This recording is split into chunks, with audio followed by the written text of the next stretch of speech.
Mayang Pante Tisaranena Saha Athanga Samanagatam Upo Satha Silam Dhammam Yajana Anugaham Katwa Silang Vedha Me Pante Yutiyampi Mayang Pante Tisaranena Saha Athanga Samanagatam Upo Satha Silang Dhammam Yajana Anugaham Katwa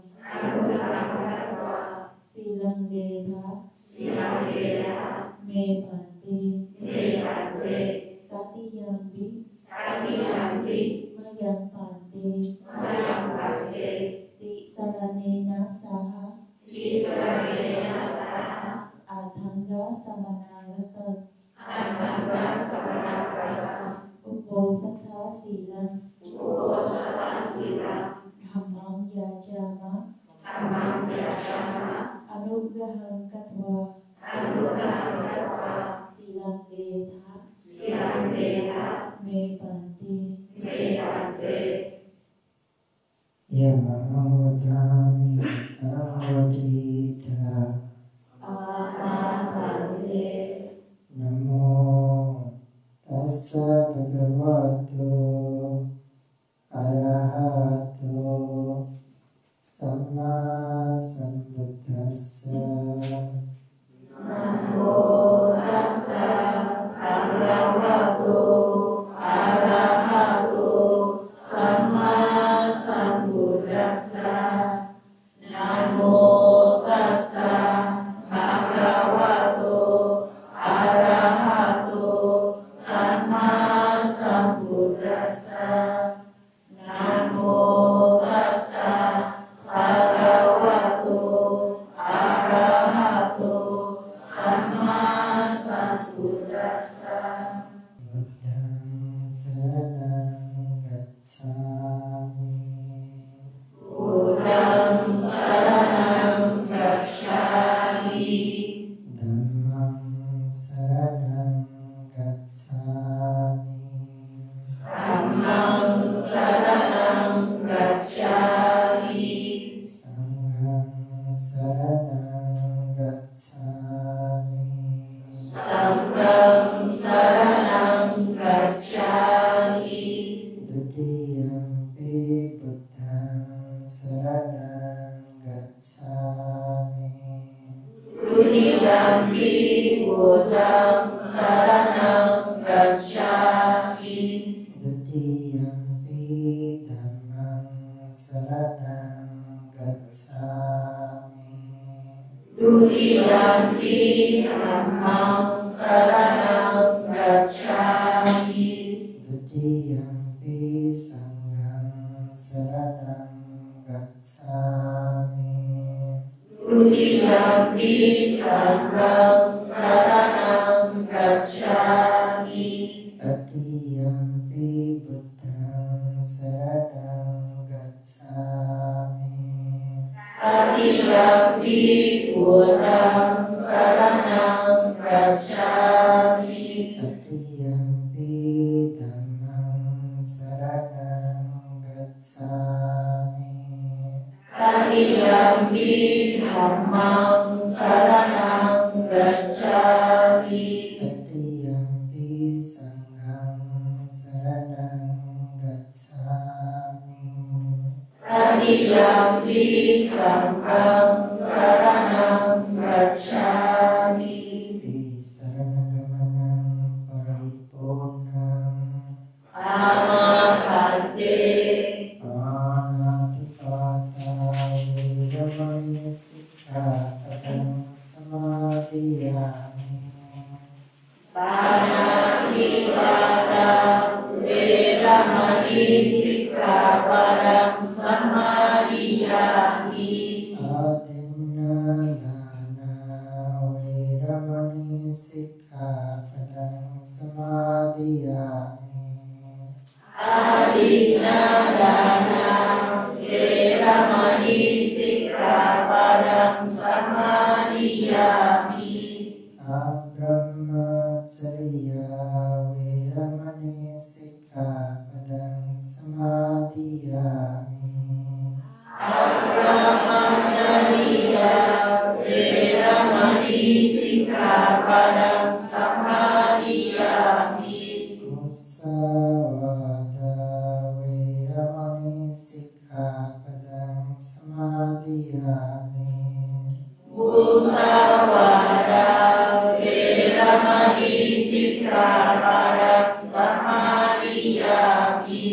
Sramiraya Majjapamadatthana veramani sikkhapadam samadhiyami. Surameraya Majjapamadatthana Veramani Sikkhapadam Samadhiyami. Vikala bhojana veramani sikkhapadam samadhiyami. Vikala bhojana Veramani Sikkhapadam Samadhiyami.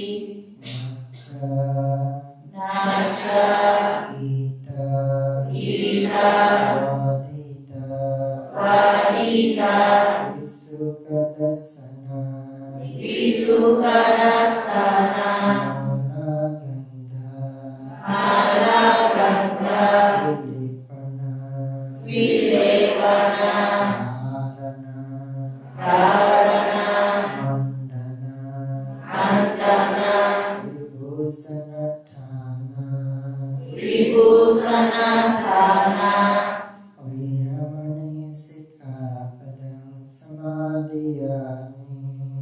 Veramani Sikkhapadam Samadhiyami. Uccasayana Ujjasayana Mahasayana Mahasayana Veramani sikkhapadam samadhiyami. Veramani Sikkhapadam Samadhiyami. Tisaranena sa attanga samanagatam posatasilam dhammam sadhakam surakhitam katva appamadina sampatita. Amahate. Dear Bhante, now is the time to talk with compassion. Please give us the time of sharing. Today is the 1st of January 2026. Yesterday I explained how essential accurate aiming and sufficient effort are for observing the meditative object. I also spoke about the 3 wrongful thoughts that tend to arise when meditators fail to aim their minds accurately at the meditation object. If I am to speak further about the benefits of accurate aiming, it should be emphasized that accurate aiming is also essential for keeping the mind free from sloth and torpor. Sloth and torpor are among the many hindrances that obstruct and block in the progress of meditation.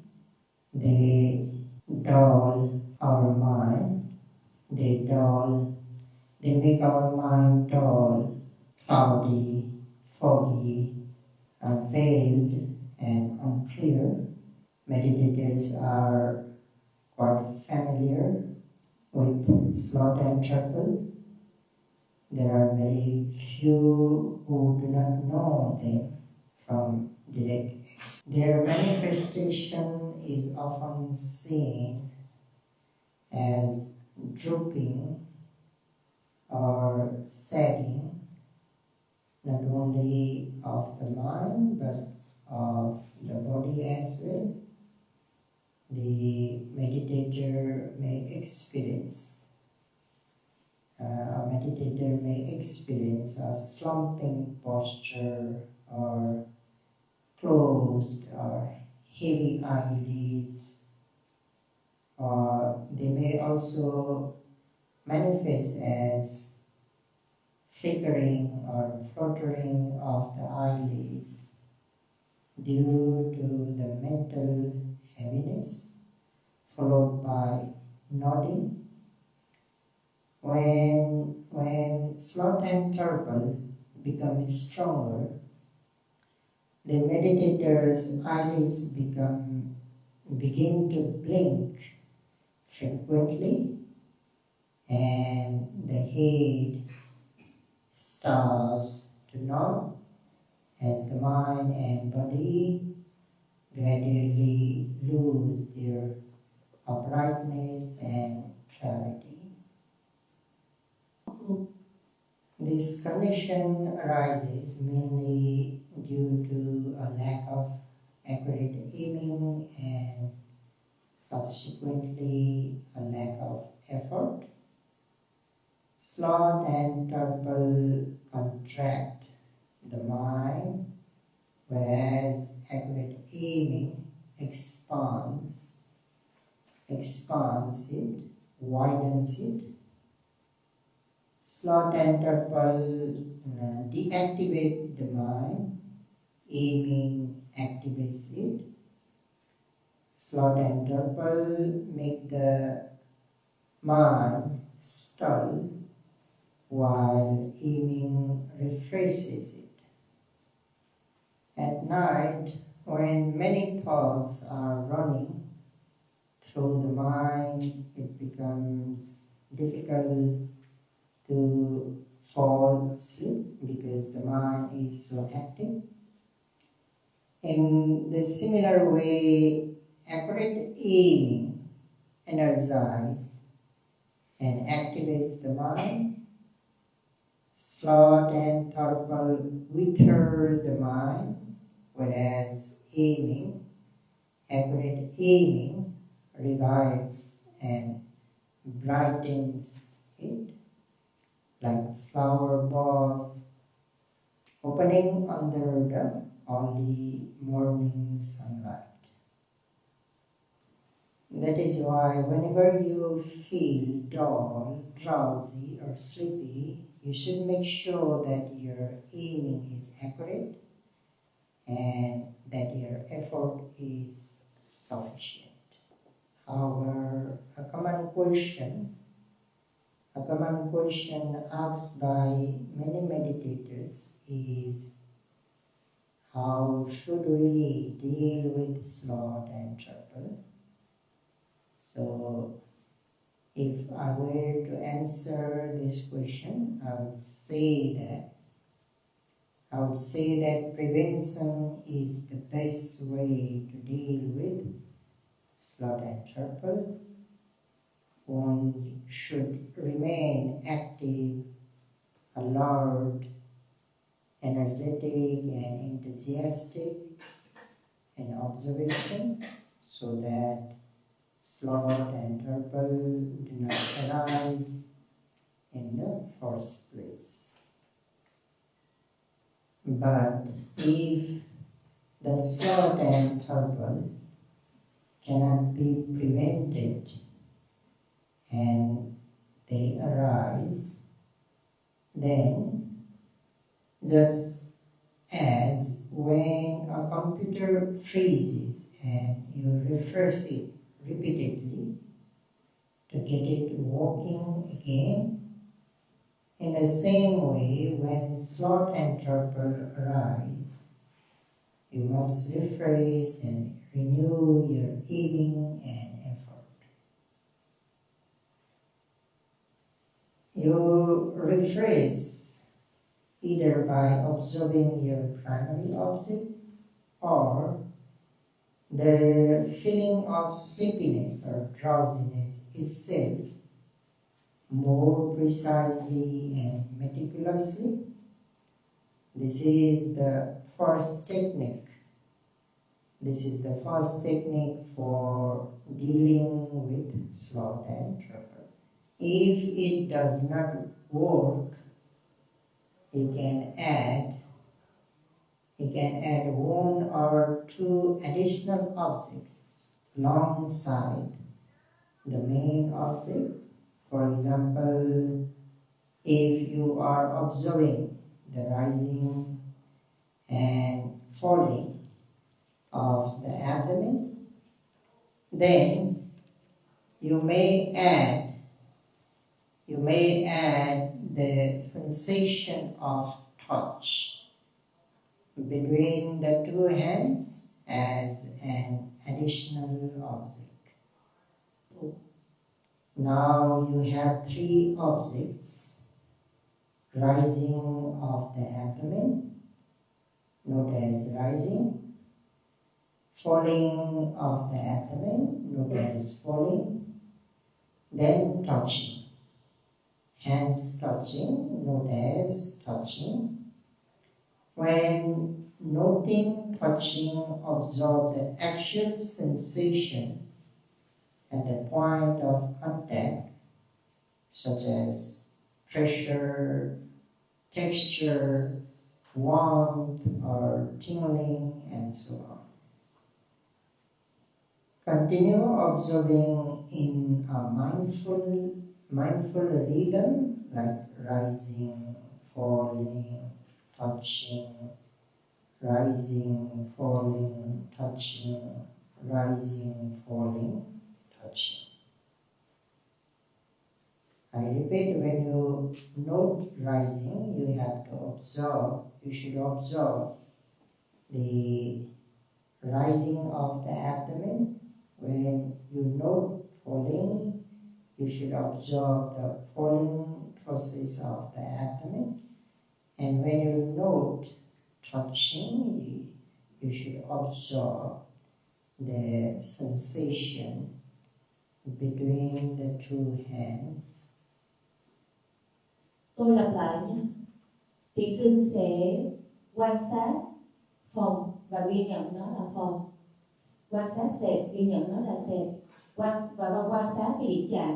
Ở đây tức là quan sát những cái cảm giác nó sinh khởi giữa hai bàn tay. This helps activate and stabilize the mind, countering the dullness of sloth and torpor with renewed alertness. This is about adding one object. If you wish to add two additional objects, you may add sitting and touching. When noting sitting, observe the posture of the body by scanning swiftly from bottom to top, from the base of the body up through the head. This helps bring full awareness to the seated posture.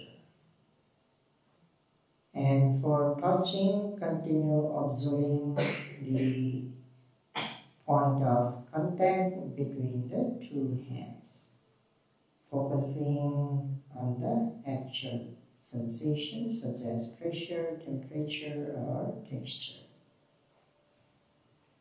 Now you are working with four objects: rising, known as rising; falling of the abdomen, known as falling; sitting while sensing the posture. When you note sitting, observe the posture from bottom to top, scan swiftly and note as sitting. And touching, Again, note the touching by observing the sensation between the two hands. Continue observing in this cycle, rising, falling, sitting, touching, rising, falling, sitting, touching. This rhythm of observation keeps the mind alert, engaged and energized, preventing it from sinking into sloth and torpor. Alternatively, you may choose to temporarily set aside the rising and falling of the abdomen and focus solely on sitting and touching as your meditation object. If you do so, it is better to observe at least 2 distinct touching points to maintain alertness and prevent dullness.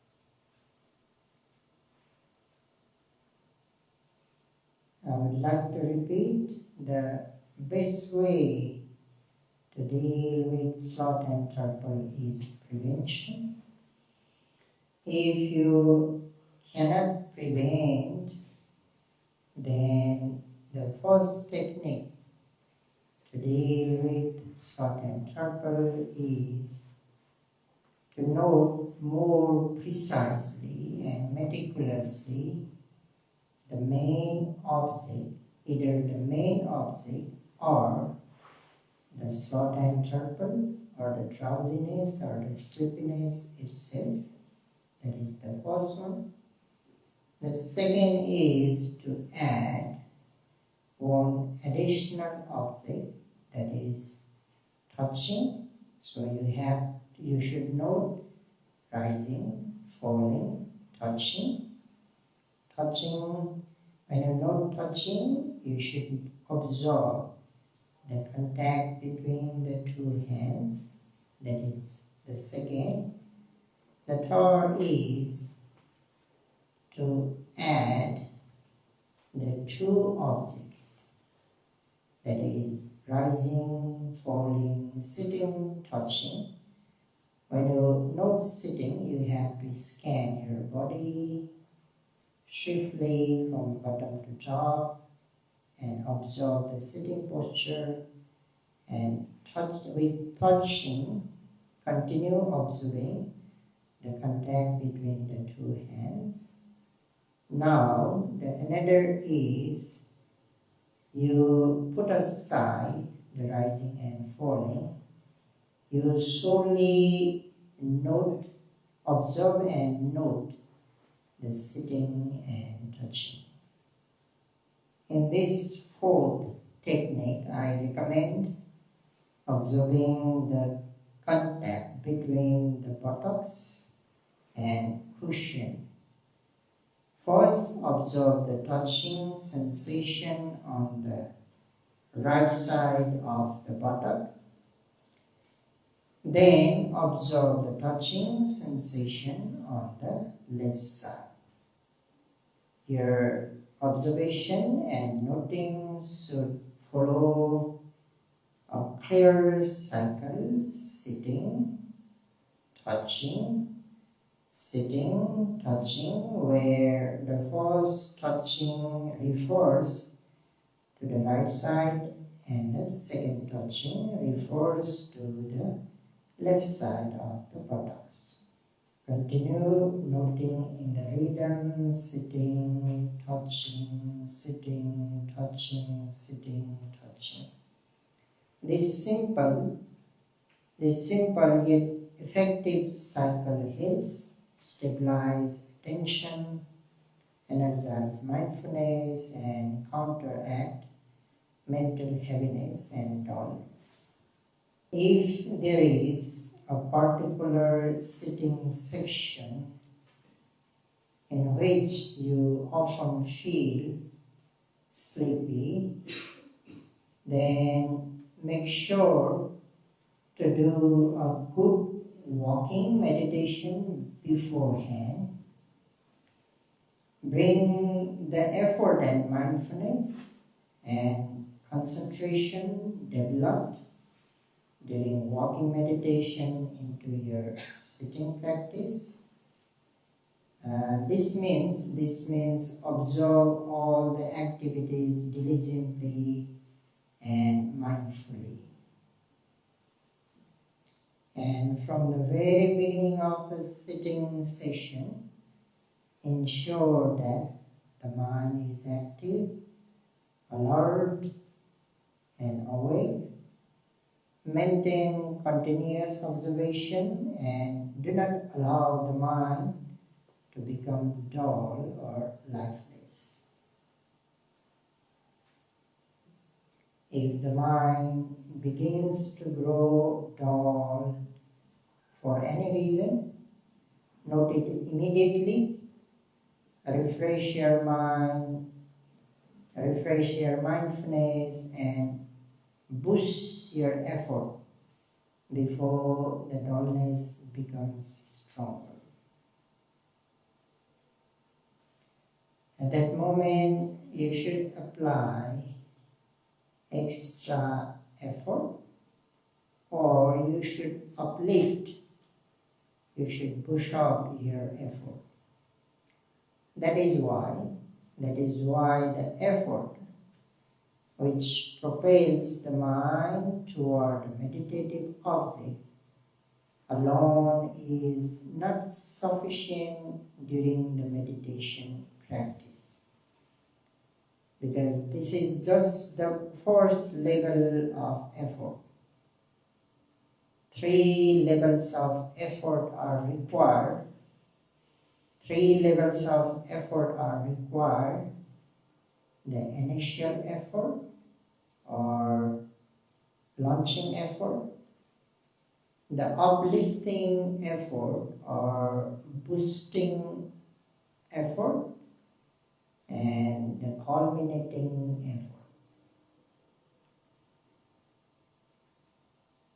Meditators should possess these 3 levels of effort. I repeat, the initial or launching effort, in Pali, arambadhatu. Arambadhatu. The second is uplifting or boosting effort. In Pali, nikkamadhatu. Nikkamadhatu, and the third is the culminating effort. In Pali, parakkamadhatu. Before explaining these 3 types of effort, I must first explain what effort itself is. Previously, I mentioned that effort is the mental quality that propels the mind toward the meditative object and keeps one awake, active, alert, energetic, enthusiastic, dynamic, and lively. However, this is not its literal meaning. Literally, virya refers to a mental state of bravery or the mental quality found in a heroic or courageous person.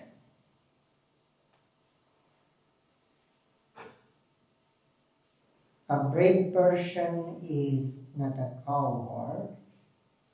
They are willing to face challenges and are determined to act, even in the presence of fear, discomfort, or difficulty.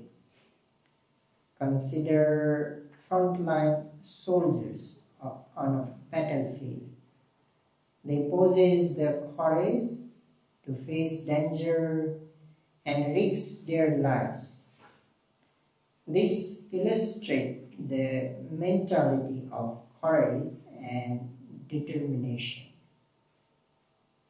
In the same way, virya is the mental quality that gives us courage to face the difficulties in meditation, to endure discomfort, to resist laziness, and to persevere in our practice. It is this inner bravery that allows us to remain with the meditative object. The meditators who are participating in this intensive retreat, you possess this virya, this mental quality, this courageous mental quality, because this virya enabled you to leave behind worldly pleasures, family responsibilities, and business obligations in order to come to the meditation center. You knew that coming to a meditation center would involve facing many challenges such as limited food, reduced sleep, strict schedules, the absence of social media, noble silence, and so on. Despite knowing this effort gave you the strength, the mental braveness to face those difficulties with determination. It gives you the courage to abandon defilements and to purify the mind through the observation of meditative objects at the present moment. Leaving behind ordinary pleasures, coming to the meditation center to attain extraordinary pleasures, and beginning the meditation journey by observing presently arising objects are all part of the initial or launching effort. But during a retreat, you may find yourself feeling dissatisfied or bored with various aspects of the experiences. The schedule may feel rigid, so tight. The food may not suit your preference. Your cushion may feel too hard, too low, or too high. You may dislike waking up early because you are not used to it. You may feel unhappy with the room you have been assigned, the sitting or walking space, or even the structure of the interviews may be the dissatisfactory things. On the top of that, dissatisfaction often deepens because in almost every sitting you encounter unpleasing feeling, sensation like aching, discomfort or tension, and if there is no pain, you may find that your mind is so restless. It won't stay with the primary object, even for a few seconds. There is a constant sense of failure or a struggle. Then you have to move slowly, speak mindfully, and even avoid looking around freely, which may feel unnatural.